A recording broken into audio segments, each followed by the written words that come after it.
I never thought a single day could hurt this much. The church smelled like lilies and old wood and promises, the kind of smell that should have felt sacred, comforting. Instead, it felt like a stage, and I was standing in the wings with my heart in my throat.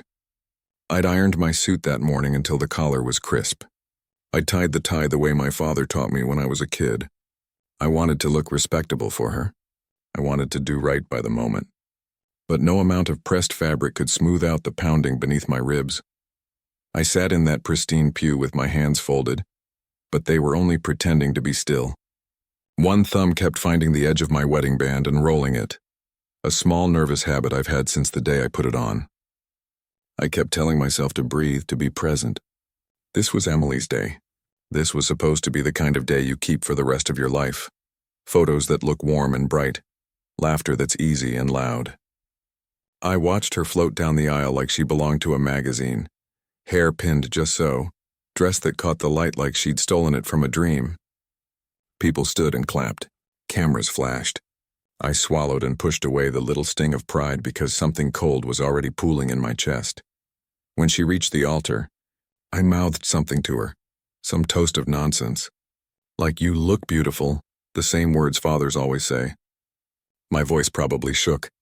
My smile probably looked too big. The moment she turned to face me, it should have been nothing more than a shared brief look between father and daughter. Instead, she looked at me like I'd shown up in the wrong play. Her eyes scanned me as if she'd discovered I didn't belong in this chapter of her life. Then, with that same smile that everyone else mistook for radiance, she said it under her breath but loud enough for the people nearest us to hear. "Dad, you embarrassed me." Those words cut deeper than anything I'd ever felt. They were thin like glass, but they sliced clean. For a second, the world narrowed to the grainy echo of those syllables. I remember how the wooden floor beneath my shoes seemed to tilt, like I'd stepped off a curb I didn't see. People around us kept smiling, kept repeating rituals and platitudes, but their smiles had the softness of stage props. Hollow, unaware. For a while, my ears buzzed. I could hear nothing but the sound of my own blood. I felt every year of my life stutter into place. The jobs, the missed games, the scraped knuckles, the nights I sat awake paying bills while she slept. I felt those years recoil and then stand accused by a single whisper from the woman who had once needed me to build her treehouse. I tried to swallow the shame back down like a bad taste. I tried to convince myself she meant something else, that she wasn't really saying what my ears recorded. Maybe she'd been nervous. Maybe there had been a joke I missed. Maybe it was one of those things people say when they don't mean it. But the look on her face and that small sharp curl of her lip when she spoke told me otherwise. It told me her words had been deliberate. It told me she had been rehearsing disdain for a while and this was her opening night. You have to understand what it's like to give everything. I have hands that tell the story of labor. Little scars from tools, calluses that never leave no matter how often I scrub. I built houses that stood for other people's lives. I put up drywall while my children slept under roofs that felt safe, and I ate cold sandwiches in my truck so they could go to college and get degrees I could barely spell. I missed anniversaries because a job needed finishing. I gave away my Sunday mornings to fix other folks' problems. I did those things not for applause, but because they were the only way I knew to say I loved them. Love in my world is measured in work and sacrifice, not in tweets or parties or expensive favors. So when my daughter, my blood, dismissed all of that with one tiny, disgruntled sentence, something inside me reeled. I didn't yell. I didn't make a scene. That was a decision, and it felt like a choice between two knives. I could have stood up and told everyone what I thought, about thankless days and nights I'd spent worrying while she chased bright things. I could have embarrassed her back with a speech that would have made her regret the moment. But I knew myself. I know how quick, loud fury blunts and fades. I also know how a quiet, steady response cuts slower but lasts longer. So I folded my hands and I let the ceremony go on. I let the priest speak. I let the vows be exchanged. I let the clink of champagne glasses drown the ache. When the reception started and the room filled with chatter, I drifted toward the doorway with my jacket over my arm, feeling like some ghost leaving a life I used to occupy. Guests smiled and hugged me. Congratulations. And you must be so proud, like they were reading from the same script. My wife, Mary, saw me and gave me that small look, the one meaning, "Are you okay?" And I gave her a smile that didn't reach my eyes. I left without a word. I did not walk slowly to savor what I'd built. I walked away because the air felt like it belonged to people who had decided I was no longer welcome there. Outside, the late afternoon sun was gentle, the kind that softens edges and makes promises look possible. I leaned against the brick of the church and watched through the window as Emily laughed with her friends. Her mouth bright, her head thrown back in that effortless way young people do when they have no idea about the cost of things. My chest ached heavy and stubborn. I felt like the man who had built a house to be sold and who, at closing, was told his name was a mistake on the deed. People sometimes ask me later why I didn't say anything. Maybe they expect a confession of weakness. The truth is I was not weak. I was stunned. There's a particular kind of shock that is not the sudden thunderclap but a slow, cold seep that makes your bones tired. I wanted to react, to explain myself, to tell her about nights in a pickup truck outside a hospital waiting room, to tell her about the paychecks that never bought me recognition but did buy her a safe bed. But any speech in that moment would have been a reaction, raw, messy, and given to the moment. I wanted more than a moment's victory. I wanted something that would teach without humiliating, that would make her reconsider before life forced the lesson on her. So I walked away. I drove the truck because it felt honest. I drove past neighborhoods where I'd once been called to fix a roof or pour concrete. I thought about the house I'd raised her in, the living room where she'd learned to tie her shoes, where she'd taken her first steps and spilled her first ice cream. I thought about the porch light I left on in winter for teenage kids coming home late.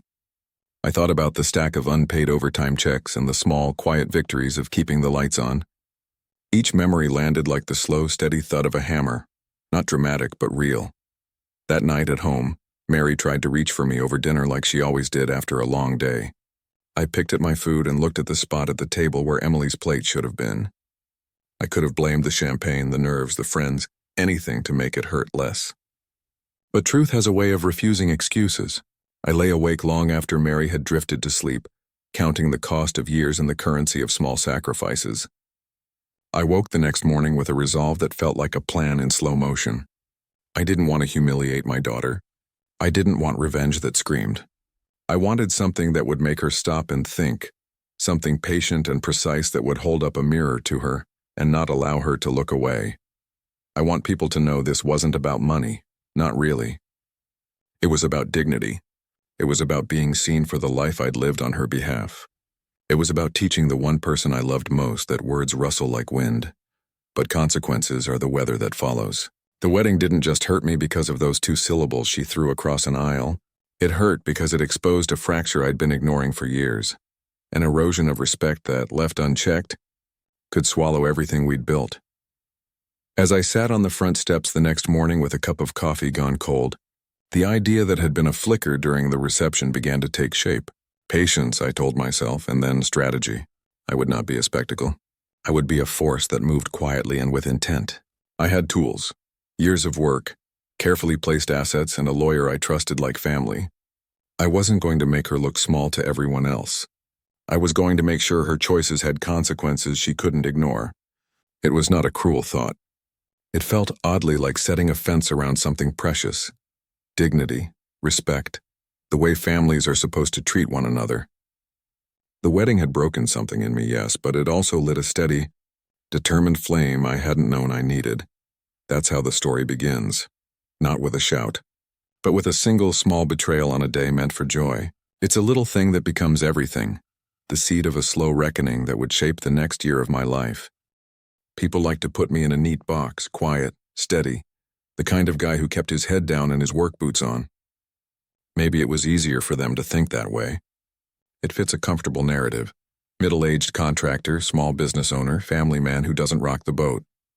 But those people never saw the nights I sat at the kitchen table after the kids were asleep, balancing invoices by lamplight and worrying about payroll like it was a weather forecast I had to read every week. They didn't know the hours I spent learning how to read contracts, how to talk to banks, how to bounce an idea off another person and walk away with the next move planned. Quiet isn't the same as soft. Quiet for me has always been the refuge where strategy lives. My name's Richard Harper. I'm 56 and I've been building things since I could lift a hammer without hitting my thumb. I learned the trade from my father, who taught me that a job done right is a kind of promise you make to the next person who has to live under that roof. He taught me to measure twice and cut once, He taught me to keep a handshake, and that a man's reputation is stuff you pass on like a blueprint. There's a dignity in that. No glitz, no viral moments, just a slow accumulation of trust from one project to the next. Over the years, those projects turned into steady work, then into a business, then into a small network of properties and investments I didn't tell many people about because bragging about security feels like tempting fate. People assumed, because I kept to myself at the church and because I don't chase recognition, that my life was simple. It is simple in a way. I wake, I work, I come home. But simplicity doesn't mean weakness. You don't get to be 56 and have shoulders broad enough to carry a family without picking up a few hard-earned truths. You learn that sometimes the best fight is the one you don't take in public. You learn that patience is a defensive weapon, and that time is an ally if you use it right. After the wedding, I went home and walked through the house like a man who knows every creak and corner, but is seeing it for the first time. Emily's room, which used to be a riot of posters and clothes and glittery crafts, had been cleared out in the practical silence of newlyweds hoisting their belongings. The shelves were bare, but the marks on the wall where we'd measured her height from toddler to teenager were still there, faint and stubborn. Those little pencil lines were like a ledger of time, years tallied in inches, summers stacked like planks. I stood there for a long time, tracing a memory with my finger until the wood beneath it felt warm and familiar. Mary watched me quietly. She has this way of reading me that doesn't require words. She can tell when the chisel has hit a stubborn knot. She set a plate of food in front of me and said, "You okay?" Not wanting to pry, just offering the usual, a bowl of soup, a cup of coffee, the simple comforts that grease the gears of a household. I appreciated the gesture. I appreciated Mary more than I can say, but there are some things you can't explain over dinner. That night, all I felt was the weight of unspoken things, the years of work that had built a life my daughter seemed ready to dismiss as a handicap, rather than a hand up. For decades, I'd put the family first, because that's what you do when you see children as investments, in love and not in returns.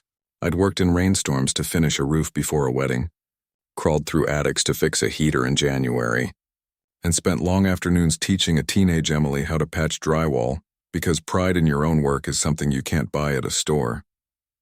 I paid for college applications, for car insurance, for braces and late-night pizzas when exams had kept her up.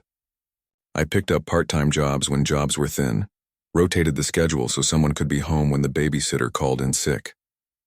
Not glamorous, not worthy of a headline, just the kind of life that quietly keeps a household in one piece. So when she told me I'd embarrassed her, I felt the sting not just as a father, but as a man whose life had been translated into crumbs and dismissed at the altar of what looked good on social media. It was less the single sting of that sentence and more the implication that all the small, almost invisible things that hold a family together were no longer visible to her. That hurt deeper than any failed project or lost contract. It was like discovering the blueprint for your life had been casually tossed in a drawer and replaced with a glossy brochure that didn't mention the foundation. People always thought I would explode, that I would roar back. Maybe in another life I'd have taken the bait. But I'd been through storms, the dirt, the lawsuits, the subcontractors who vanish when the checks clear. And I'd learned the cost of reacting without thought. There is a kind of discipline in not giving someone the satisfaction of your anger.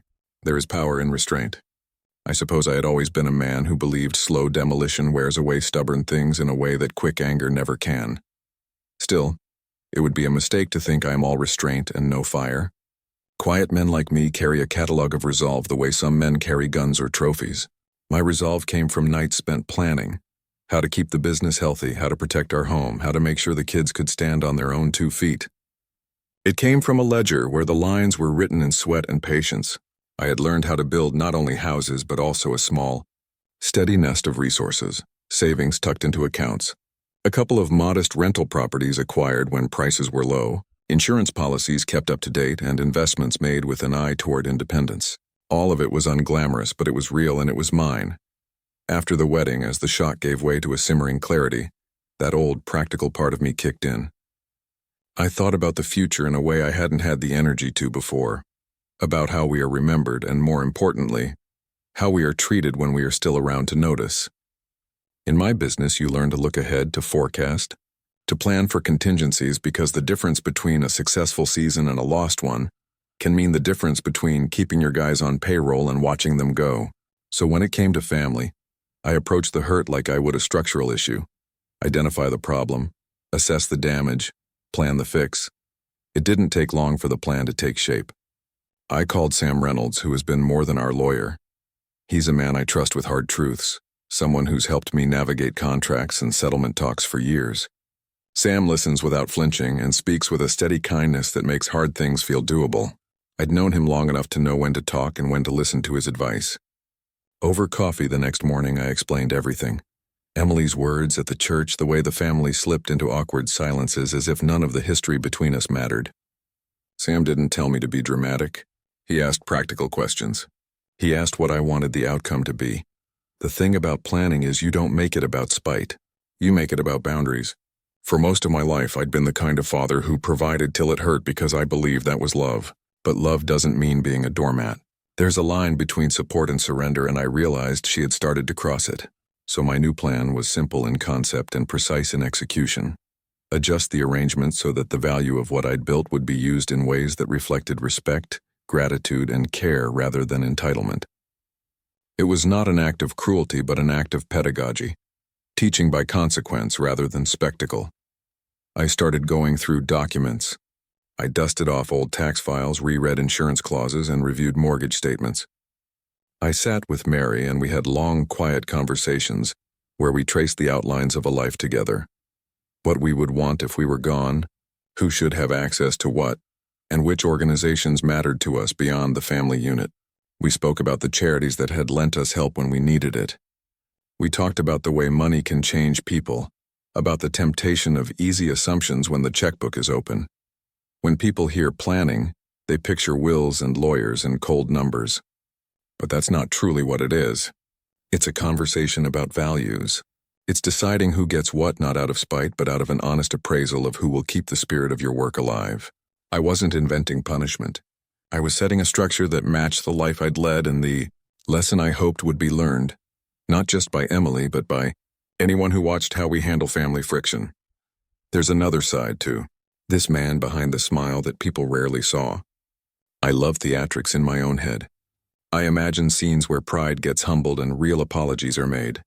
The kind that don't come from out of obligation, but from real understanding.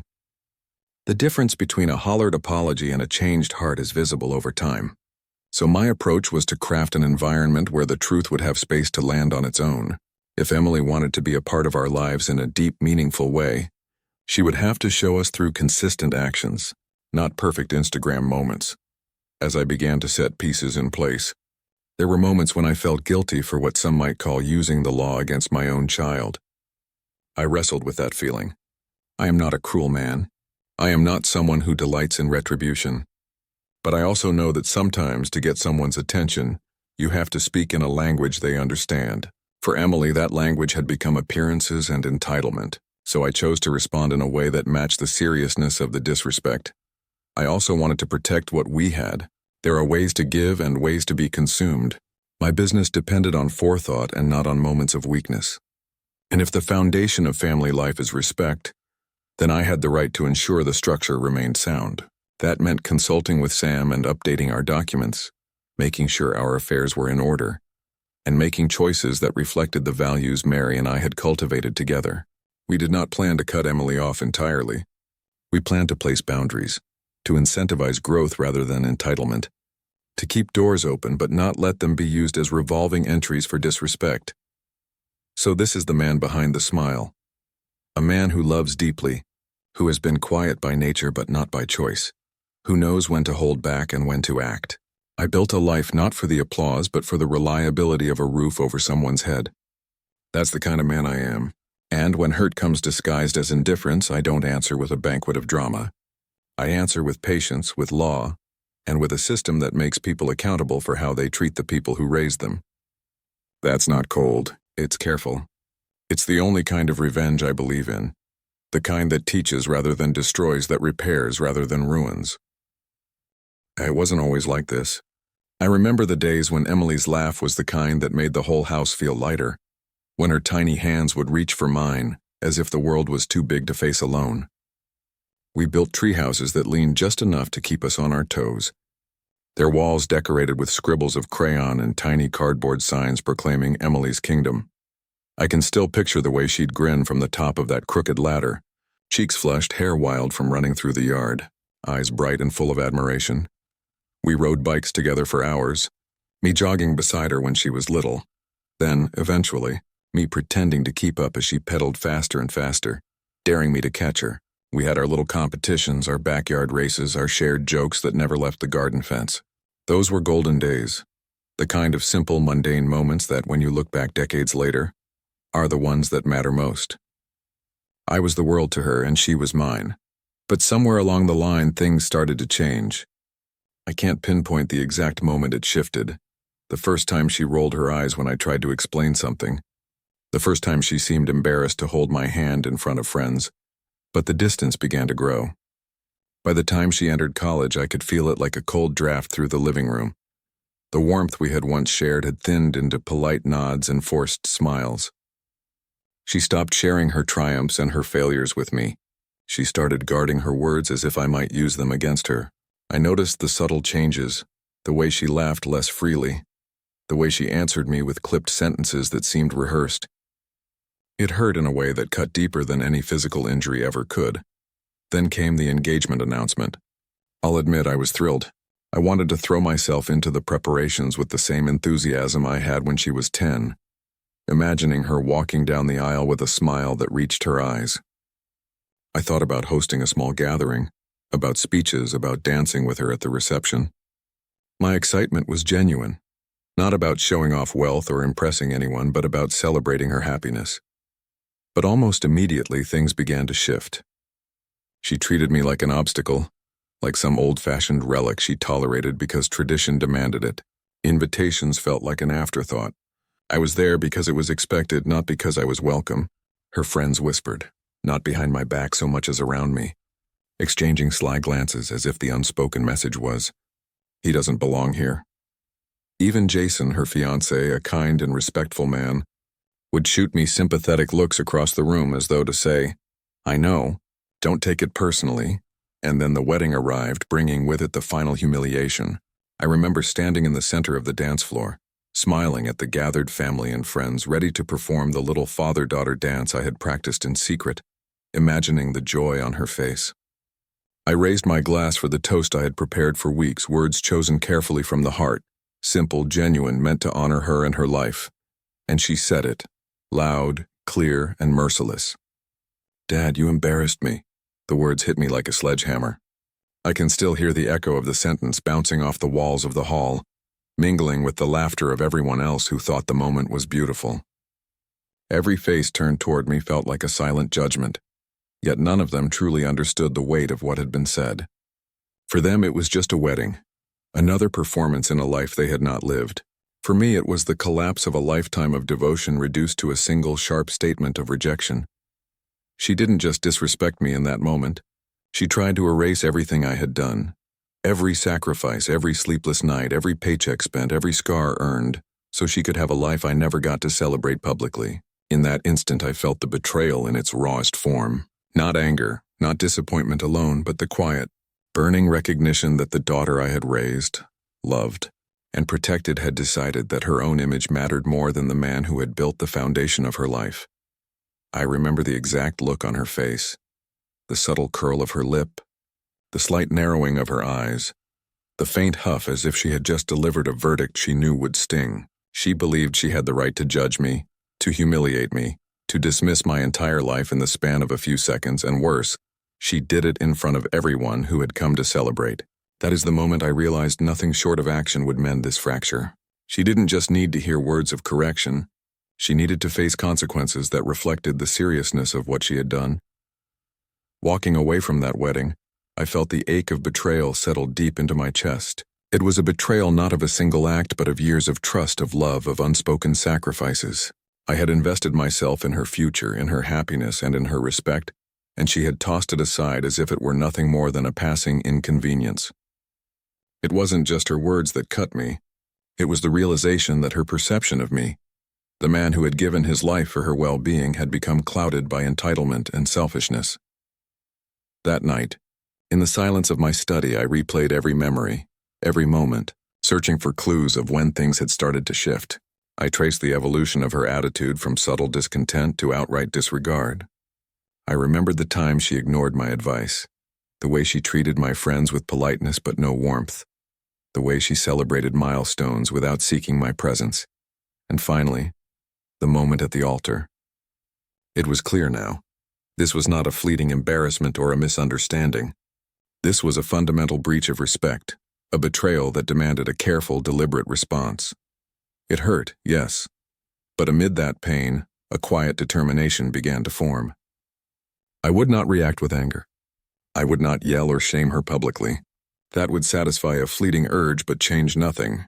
Instead, I resolved to approach this like I approached every other challenge in life, with patience, strategy, and a steady hand. I would let consequences do the speaking. She had underestimated me, dismissed me, and assumed that her actions had no weight. I was going to ensure that she understood exactly how much they did. And so from the ashes of betrayal, a plan began to take shape. Slow, calculated, and unrelenting in its quiet power. The man who had been laughed at in the church that day, the father dismissed by his own child, was preparing for the lesson she would not forget. This was more than revenge.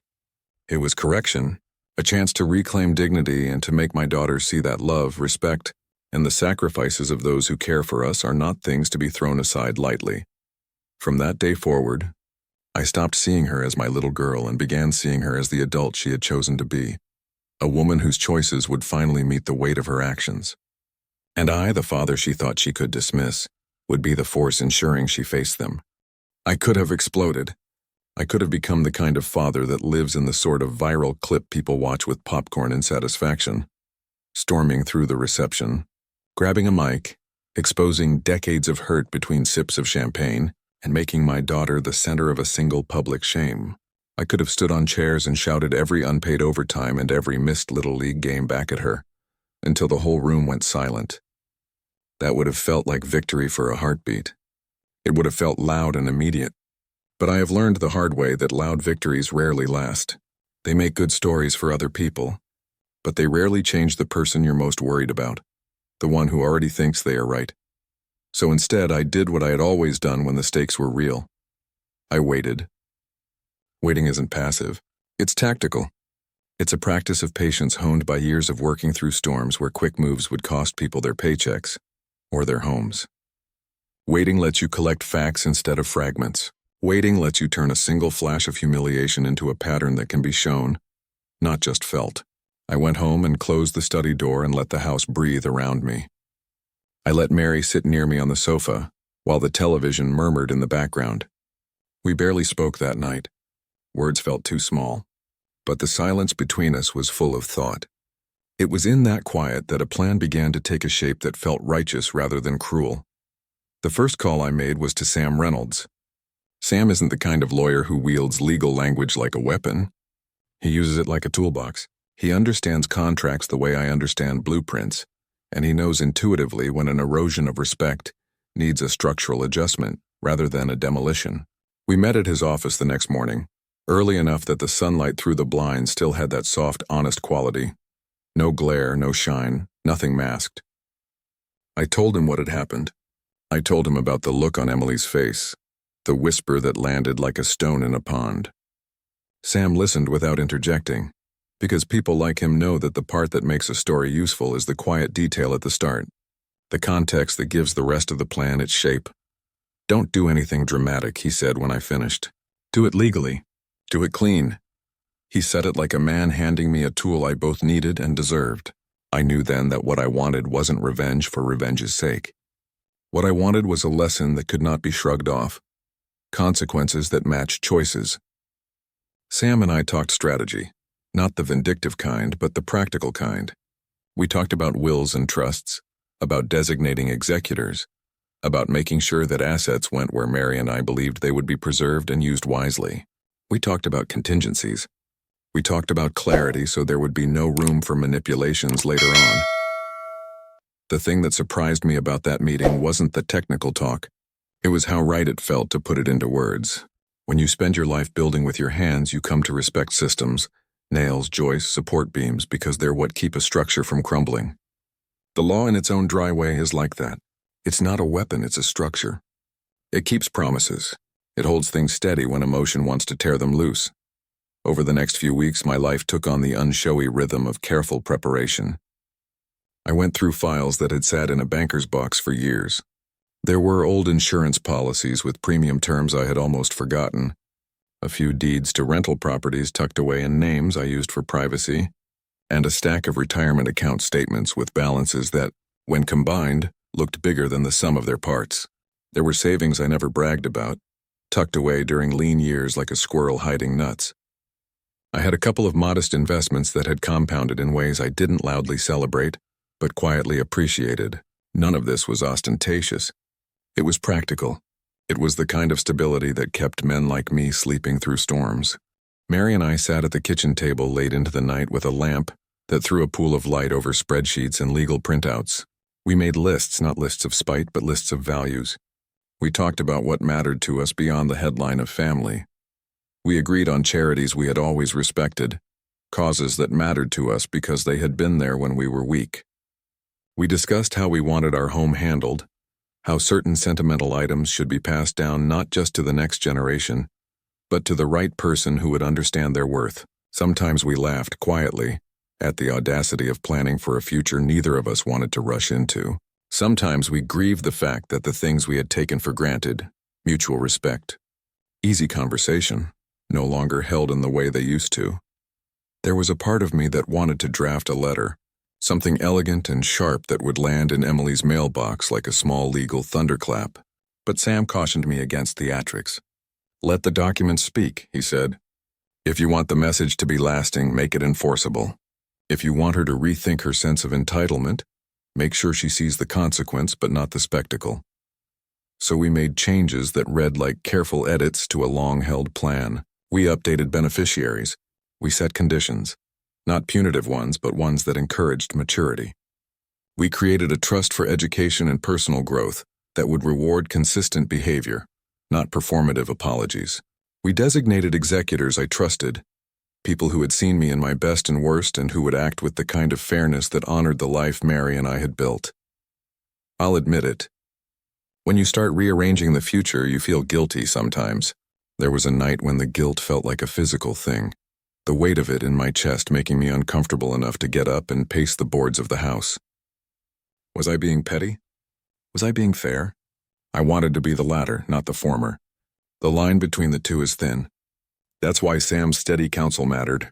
He reminded me, in a simple, unflinching way, that part of being a parent is shaping the environment in which your children learn consequences. He said, "You can't teach a lesson that you haven't prepared yourself to see through." That hit me like a struck chord because it was true. If I was going to set boundaries, I needed them to be durable. I needed them to last beyond my own feelings. I also thought about how easy inheritance can be, like a buffet where the loudest, most demanding diners get served first. I wanted to make sure our buffet was arranged differently.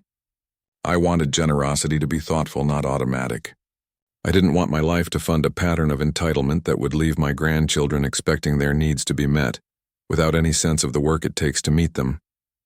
In practical terms, that meant diversifying how gifts would be distributed, charitable donations to causes that mattered to us, careful stewardship for properties so they wouldn't be sold for quick cash, and structured access to funds that encouraged independence rather than passive receipt.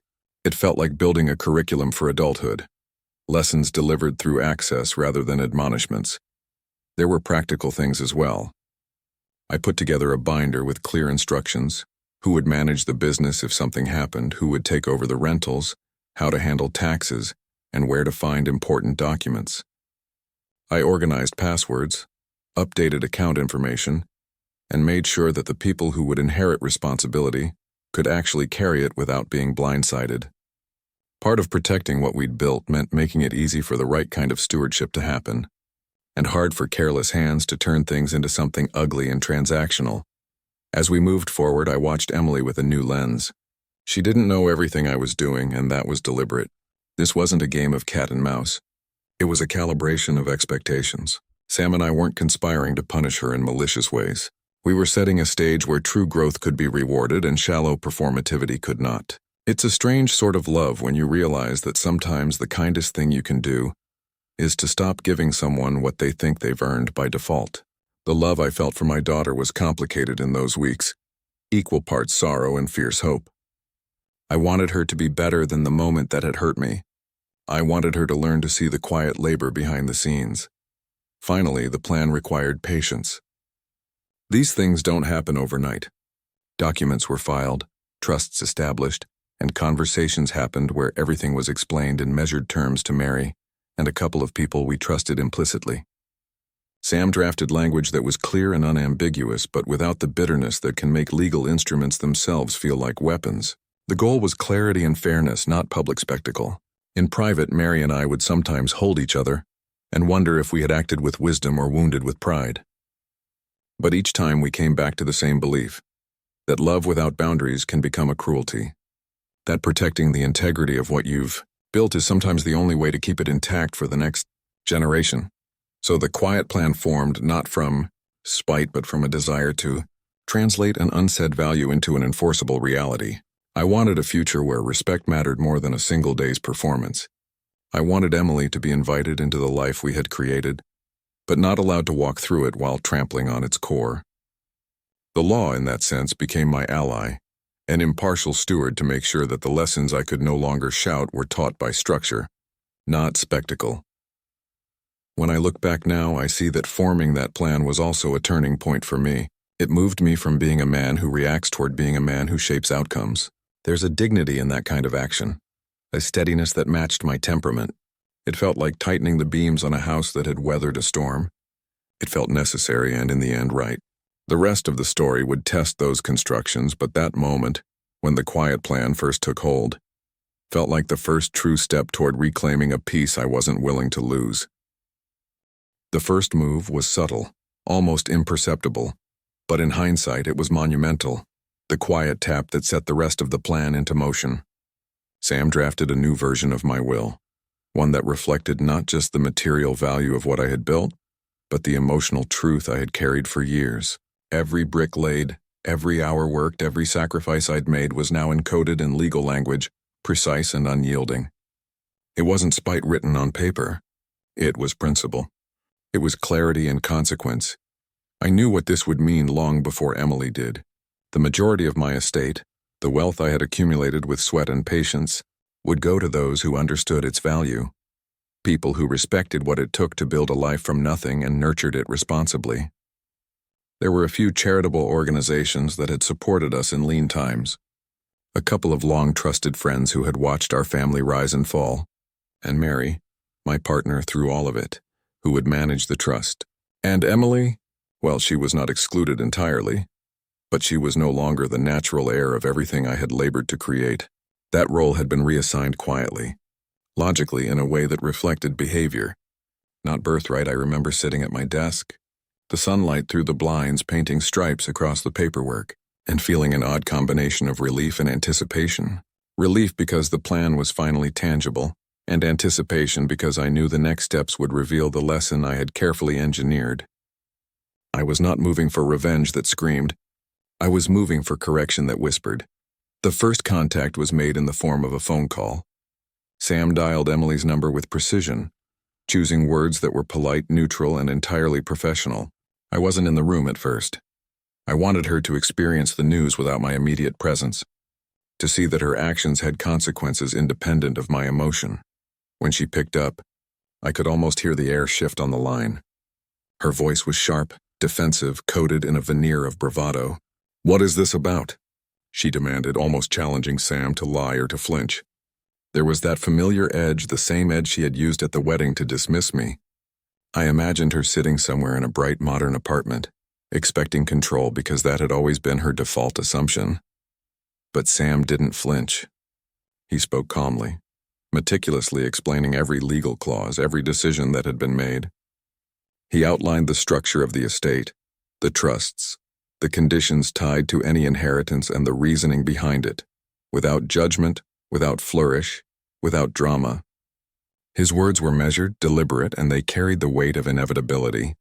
Emily interrupted, asked questions, tried to argue, but every time she did, Sam's explanations circled back like a steady tide. Nothing could undermine the structure.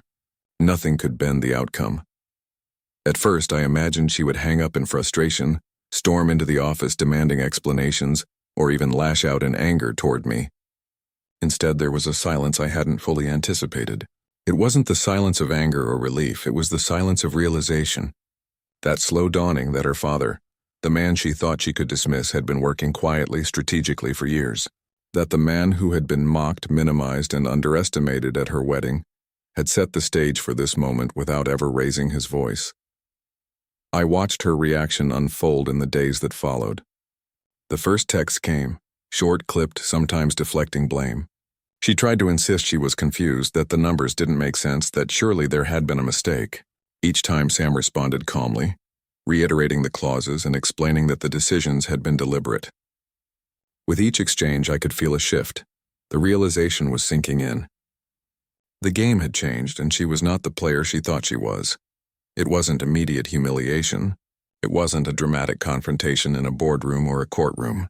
It was subtler, quieter, and I think infinitely more effective. The first domino had fallen, and it would lead to a chain of awareness that couldn't be ignored. Emily was forced to confront something she had never had to think about before. Respect has weight, and disregard has consequences. What struck me most was the way she began to reassess. Not publicly, not in front of her friends or Jason, but privately. Her messages, initially defensive, became tentative, as if she were testing the boundaries of what had been set. The realization hit her that she could not manipulate or charm her way around this. No amount of charm or entitlement could undo the structure that had been carefully constructed over weeks of preparation. She was being taught, through deliberate and unwavering measures, that her choices mattered. Even now, I can recall the expression on her face the first time we spoke after the legal notices had been sent.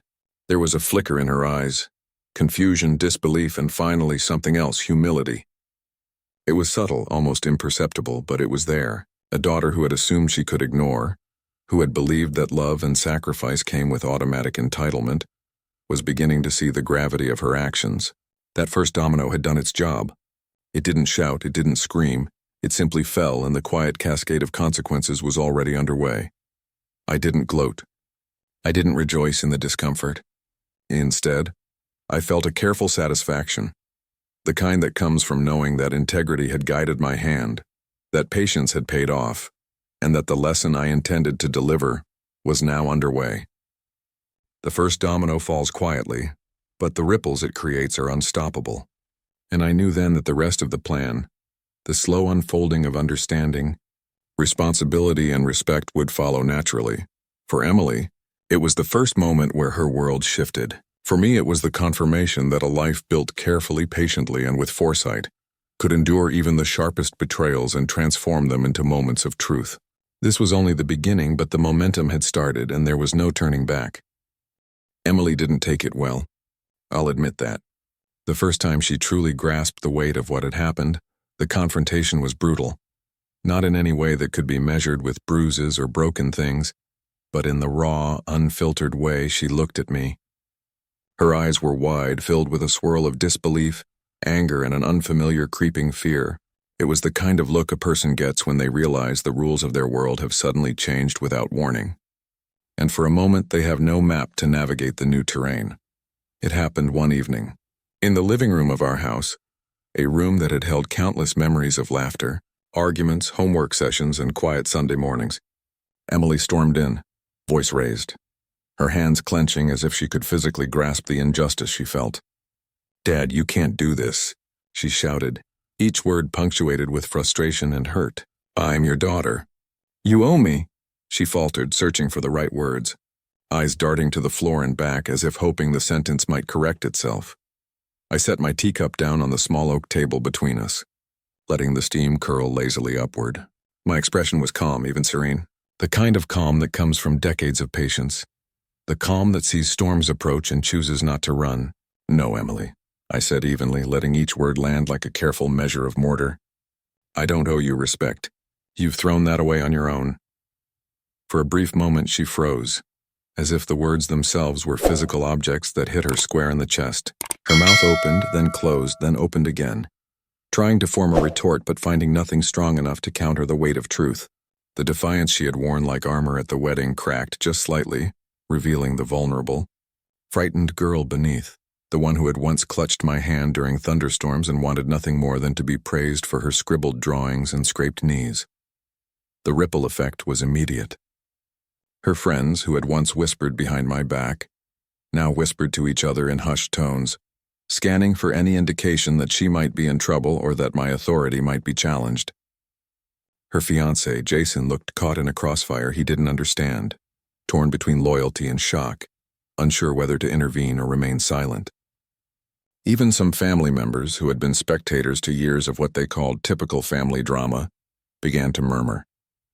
The gossip spread faster than I could have imagined, moving like wildfire through our social circles, carrying the story of Emily's sudden fall from the pedestal she had assumed was untouchable. I watched it unfold without comment, letting the consequences ripple naturally. There is a strange power in patience, the kind that doesn't need to announce itself.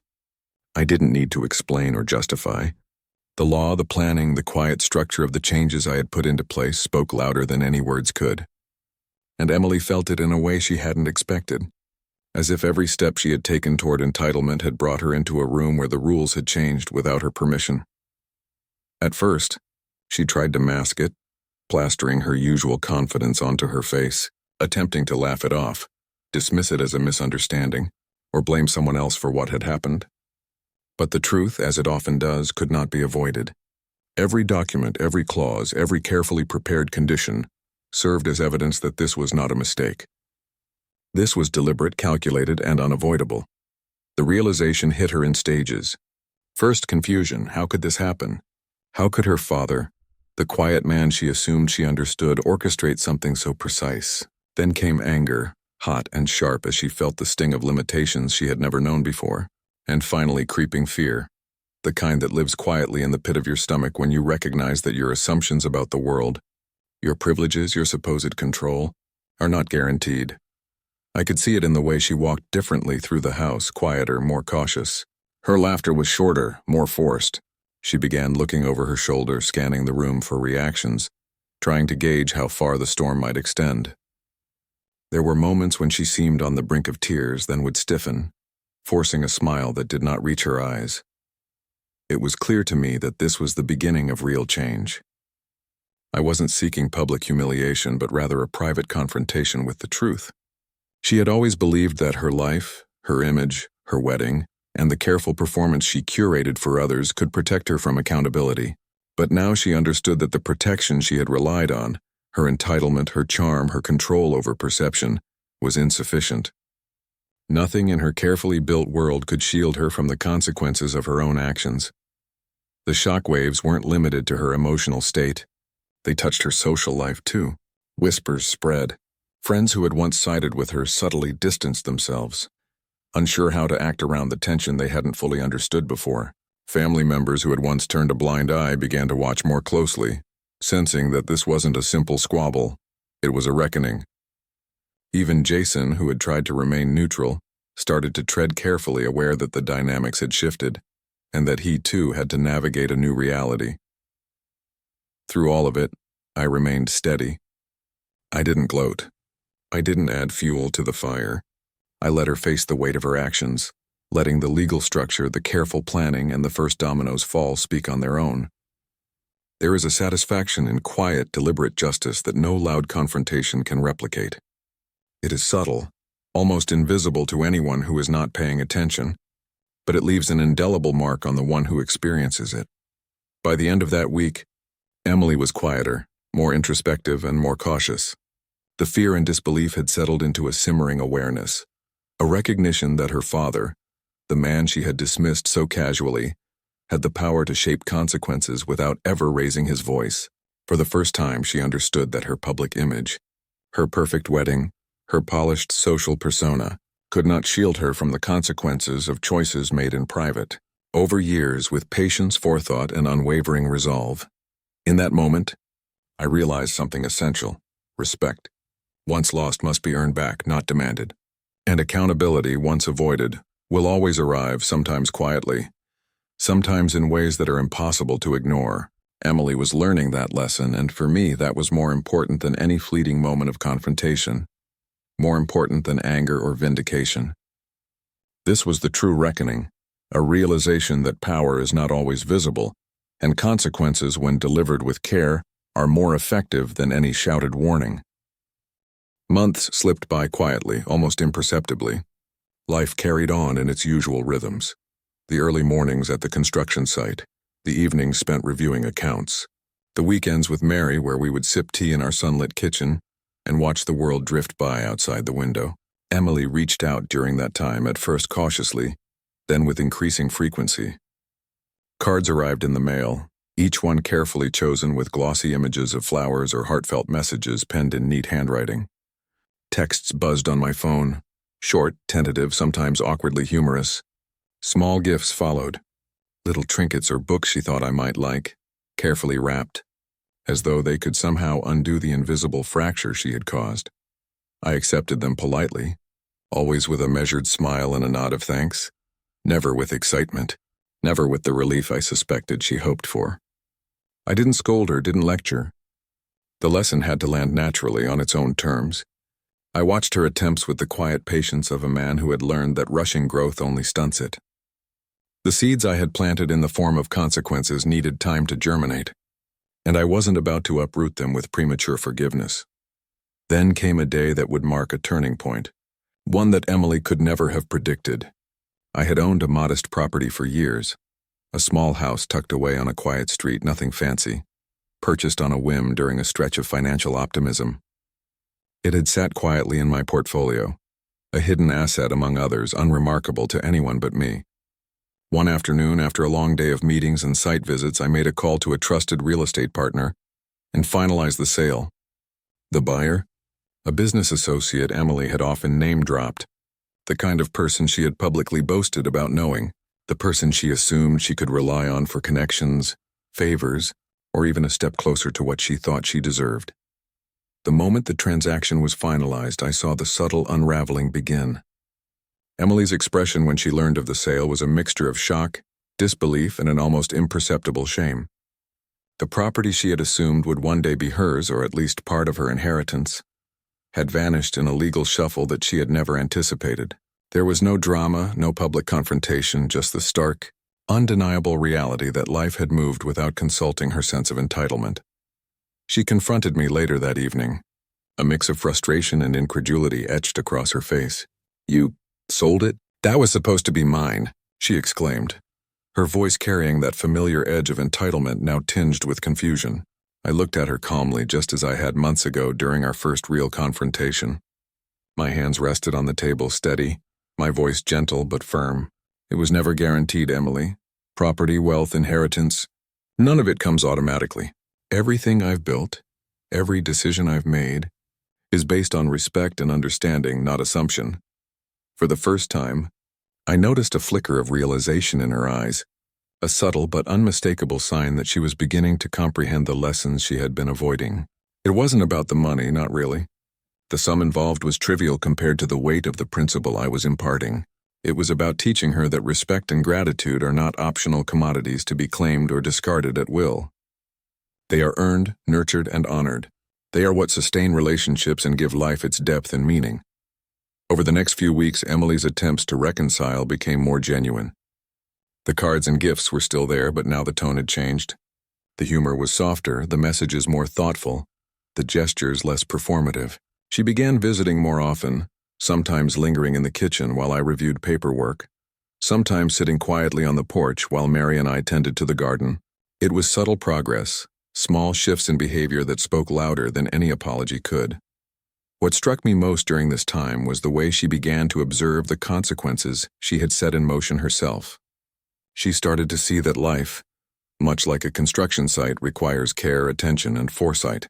Neglect the foundation, ignore the structure, and the result is instability. She began asking questions about the decisions I had made, not in challenge but in curiosity, genuine curiosity. For the first time, she was listening, truly listening, rather than assuming she already knew everything.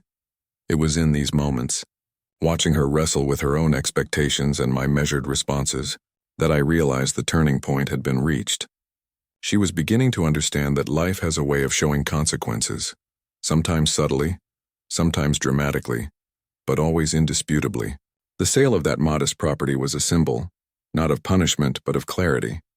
It demonstrated that actions, choices, words, attitudes carry weight, and that disregarding respect, even toward those who love us most, has repercussions. I never gloated, never made her feel small. That was not the point. The point was transformation. The first real signs were subtle: a quieter tone in conversation, an attempt to understand rather than dismiss, a pause before entitlement took over. She began to see that the world does not revolve around perception, public image, or polished performances. It revolves around character, actions, and the quiet truth that some lessons must be learned through experience rather than lectures. And in that realization, I found a quiet sense of satisfaction, not of revenge but of fulfillment. The lesson was taking hold in the most effective way possible, through understanding rather than fear, through reflection rather than confrontation.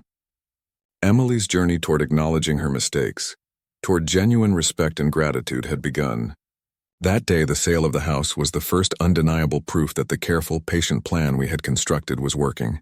The first domino had fallen, the shockwaves had reached her, and now, slowly but surely, the transformation was underway.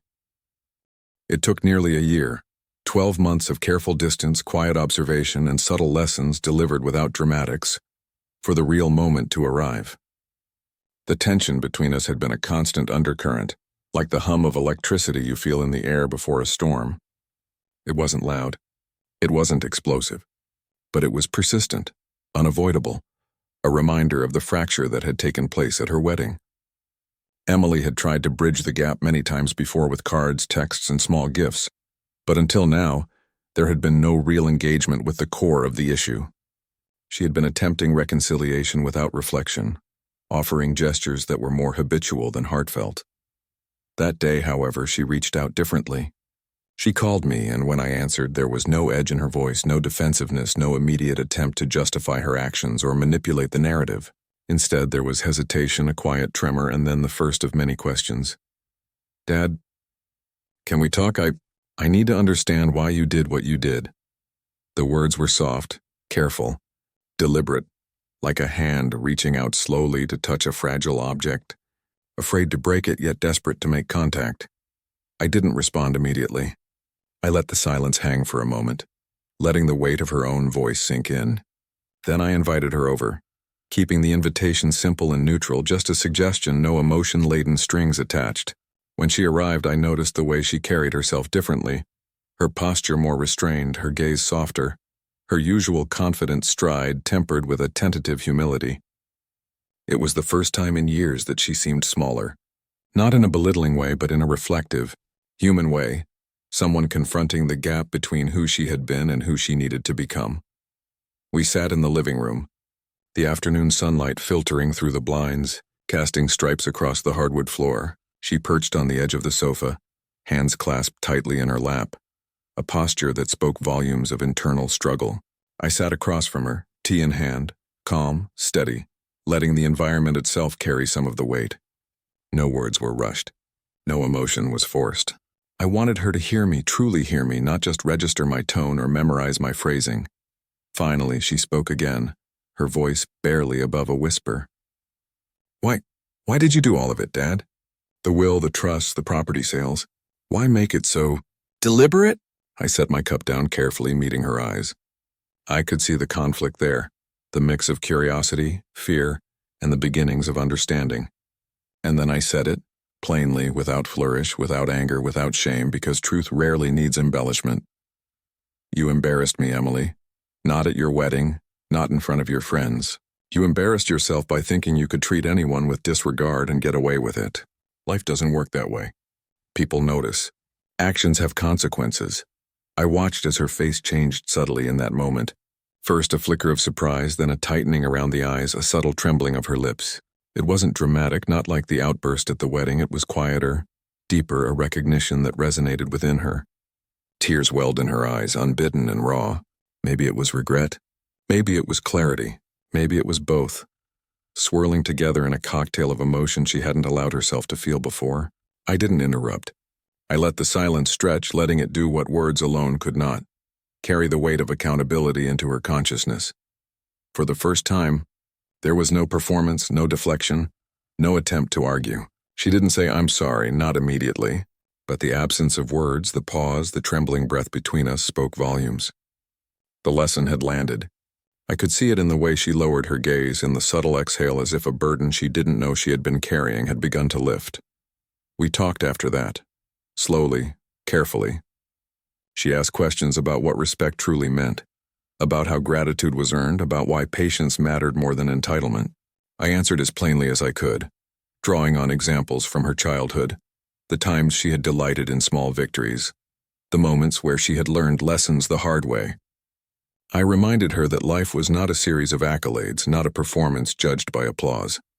It was measured by integrity, empathy, and the quiet, often invisible choices that shape who we are. In that conversation, I could see her perspective shifting. The arrogance and defensiveness she had carried like armor were giving way to reflection. She began to understand that her earlier behavior, the dismissals, the entitlement, the insistence on perfection, had consequences beyond the moment. That every action, even those she thought trivial or hidden, resonated outward, affecting lives she had assumed she could overlook. By the end of our talk, there was a new kind of silence in the room. One not filled with tension or resentment, but with recognition, a shared understanding that things had changed. Emily's posture softened. Her eyes glistened with something that looked like humility. She didn't need to utter an apology aloud. The acknowledgement was there in every gesture, every hesitant smile, every pause where words might have been before. I realized, in that quiet, powerful moment, that this was the culmination of months of patience, planning, and quiet observation. The lesson had hit home. She had confronted the consequences she had once assumed she could evade, and she was beginning to process them, not with fear of punishment, but with understanding of principle. The tension that had weighed on our household for months began to ease, replaced with something tentative but promising. The possibility of a relationship rebuilt on respect, awareness, and a deeper appreciation for the quiet sacrifices that underpin family, love, and trust. And in that silence, in that shared recognition of accountability and growth, I felt a profound sense of fulfillment, not triumph, not vengeance, but a quiet, steady satisfaction, the kind that comes from knowing that a difficult lesson had been delivered and received, that patience and careful planning had borne fruit, and that a daughter who had once thought she could dismiss her father's life and love was beginning to see finally the depth and value of both. I get asked this question often, more than I ever expected. Friends, colleagues, even distant family members, sometimes with curiosity, sometimes with judgment, ask me, "Richard, was it worth it? All of that planning, all of that patience, all of the legal maneuvers, was it worth it?" And my answer is always the same, yes. Not because I wanted to punish Emily. Not because I wanted her to feel humiliation or fear. No, it was worth it because she needed to understand something fundamental, something that no card, no text, no fleeting lecture could ever convey. Respect. Humility and gratitude are not optional. They are the backbone of every relationship that lasts beyond a single day, a single celebration, a single wedding. Looking back, I realized that what I orchestrated wasn't revenge in the way people imagine it. It wasn't a shout, a confrontation, a public spectacle that leaves audiences gasping. It was a quiet, deliberate unfolding of consequences. Sometimes revenge is loud and messy, the kind that leaves scars and regrets. The kind I practiced, if you could even call it revenge, was almost surgical in its precision. It required patience, foresight, and the subtle use of tools that had always been at my disposal. The law, careful planning, and decades of experience reading people and situations. I didn't raise my voice. Didn't make her the subject of gossip in front of friends or strangers. I didn't let anger dictate my actions. I didn't storm into the wedding or write scathing letters. Instead, I acted in ways that reflected not just the hurt she caused, but the principles I had built my life on. I let the law enforce consequences. I let the structures of the assets, the wills, the trusts, and the careful distribution of my estate do the talking. And slowly, methodically, they did. There is something profoundly satisfying about justice that requires no theatrics, no raised hands, no public confrontation, no anger, just clarity, patience, and inevitability. Watching Emily come to her own understanding piece by piece was far more rewarding than any momentary satisfaction that shouting or dramatic confrontation could have delivered. The lesson sank in not because I forced it, but because life, through deliberate consequence, made it unavoidable. Over time, I watched her change.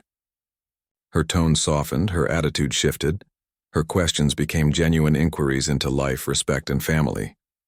She began to reflect, not react. She began to see that the world does not bend to entitlement or the illusion of perfection. She began to understand that wealth, gifts, or inherited advantages mean little if they are received without thought, gratitude, or humility. That understanding, that internal shift, was the real triumph, the true reward of all those months of careful, quiet action. I also reflected on myself. I realized that the satisfaction I felt wasn't vindictive. It was about being consistent with my own values, about shaping the future in a way that upheld the principles Mary and I had lived by. It was about giving my daughter a chance, sometimes harsh, sometimes inconvenient, to see the world through a lens of consequence and accountability. It was about preserving not just wealth, but dignity, lessons, and the possibility of a real, grounded relationship built on mutual respect. In the end, the true victory wasn't the money, the properties, or the legal intricacies. Those were merely instruments, tools of structure and consequence. The victory, the lasting, meaningful victory, was in seeing my daughter finally grasp the value of respect, the weight of humility, and the irreplaceable importance of family. That understanding that growth cannot be bought, cannot be faked, and cannot be forced. It had to be earned, and in that I had done my part, patiently, methodically, and with love. Life, I've learned, has a curious way of teaching lessons. Sometimes it whispers, softly, subtly, in moments that almost go unnoticed. Other times it roars, crashing into you with sudden, undeniable force. But whether it whispers or roars, the important thing is that it finds a way to make us listen, and when it does, we either rise to meet it or we stumble and learn from the fall. Emily stumbled, yes, but she also began to rise, and watching that rise, knowing that the lesson took root without a single raised hand, without a public scene, without the need for dramatics, that more than anything was worth everything I had done. I often sit in my study now reflecting on the journey.